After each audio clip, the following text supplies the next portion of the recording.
एक बड़ी नदी के किनारे एक छोटा सा गांव था। इस गांव में हर कोई खुशी से रहते थे और गांव के मंदिर में नियमित प्रार्थना करते थे। एक बार बारिश के मौसम में खूब बादल बरसे, इतने बरसे कि नदी का जलस्तर ज्यादा बढ़ गया और गांव में बाढ़ आ गई। सभी ने अपना घर खाली करना शुरू कर दिया और सुरक्षित स्थान पर जाने के लिए निकल पड़े। इसी बीच एक आदमी मंदिर में भागा। वह जल्दी से पुजारी के कमरे में गया और उसे बताया कि बाढ़ का पानी हमारे घरों में घुस गया है और यह तेजी से बढ़ रहा है और अब पानी मंदिर में प्रवेश करना शुरू कर दिया है। हमें गांव छोड़ देना चाहिए क्योंकि कुछ ही समय में यह मंदिर भी पानी के नीचे डूब जाएगा। सभी को सुरक्षित स्थान पर जाना होगा और आपको साथ आना होगा। लेकिन पुजारी ने उस आदमी से कहा, तुम सब जाओ यहां से। मैं आप सभी की तरह एक नास्तिक नहीं हूं और मुझे भगवान पर पूरा भरोसा है। मुझे भगवान पर इतना भरोसा है कि वह मुझे बचाने खुद आएंगे और तब तक मैं मंदिर नहीं छोड़ूंगा।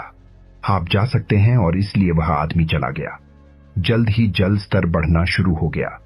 अब पानी कमर तक पहुंच गया। पुजारी एक टेबल पर चढ़कर उस पर खड़ा हो गया। कुछ मिनट बाद एक नाव वाला आदमी पुजारी को बचाने आया। उसने पुजारी से कहा, मुझे ग्रामीणों से पता चला कि आप अभी भी मंदिर के अंदर हैं, इसलिए मैं आपको बचाने आया हूं। कृपया नाव पर चढ़ जाए। लेकिन पुजारी ने उसे वही कारण बताते हुए फिर से मना कर दिया और उस आदमी को वहां से जाने के लिए बोल दिया। नाविक भी वहां से चला गया। अब पानी इतना बढ़ गया कि पुजारी को मंदिर की चोटी पर चढ़ना पड़ा। पुजारी भगवान से प्रार्थना करता रहा कि वह उसे जल्द से जल्द बचाए। थोड़ी ही देर बाद एक हेलीकॉप्टर आया और उन्होंने पुजारी के लिए एक रस्सी की सीढ़ी गिरा दी और उसे चढ़ने और हेलीकॉप्टर के अंदर आने के लिए कहा ताकि वे उसे सुरक्षित स्थान पर ले जा सकें। लेकिन ढीठ पुजारी ने एक बार फिर जाने से इनकार कर दिया, फिर से वही कारण बताते हुए। हेलीकॉप्टर दूसरे लोगों को खोज के लिए चला गया। जब मंदिर लगभग पानी में डूब गया तब पुजारी ने अपना सिर ऊपर आसमान की ओर घुमाया और शिकायत करना शुरू कर दिया, हे भगवान, मैंने जीवन भर आपकी पूजा की और आप पर अपना विश्वास बनाए रखा, आप क्यों नहीं आए? अचानक भगवान एक मुस्कान के साथ प्रकट हुए और उन्होंने कहा कि अरे पागल आदमी, मैं तुम्हें बचाने के लिए 3 बार आया था। मैं तुम्हें सबसे पहले सुरक्षित जगह पर जाने के लिए कहने के लिए दौड़ते हुए आया था। मैं एक नाव के साथ आया था और मैं एक हेलीकॉप्टर के साथ भी तुम्हें बचाने आया था। और अब भी तुझे मुझसे शिकायत है?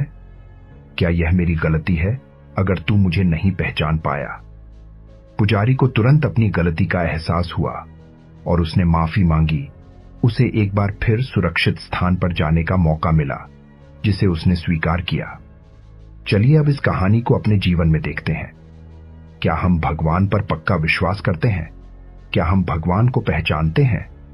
क्या हम उन संकेतों को पहचानते हैं जो हमारे लिए भेजे जाते हैं? भगवान हमारे लिए हर समय अवसर भेजता है जिनसे हम अनजान होते हैं।